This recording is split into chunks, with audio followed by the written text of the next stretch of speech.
Prepare for a CPSR. Gather your documents.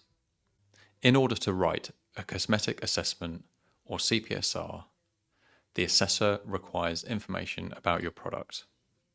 Some of this information comes from you, like the formulation and labeling, but you need to get information on your ingredients, which means going to your ingredient suppliers.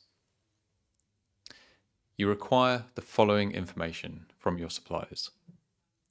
Firstly, safety data sheets, known as MSDS or SDS, and you need those for each ingredient, as well as the Certificate of Analysis, or COA.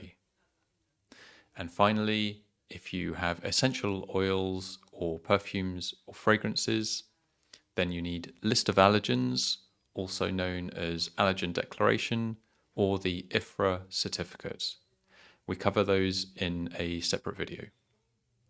So contact your ingredient suppliers and request those documents.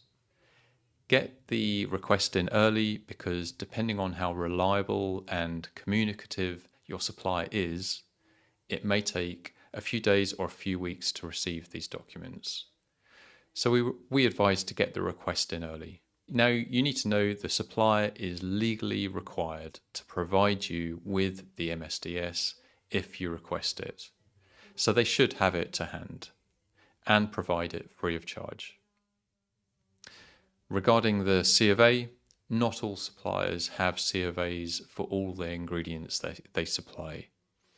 If you cannot get a C of A for an ingredient, you should highlight this to your assessor in advance. In some cases, your assessor can proceed with an assessment without a C of A for an ingredient.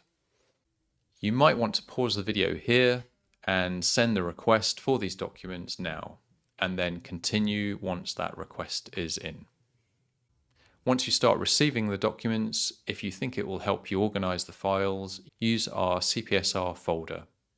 In the next video, we're going to talk about your formulation and what you need to do before sending it to the assessor.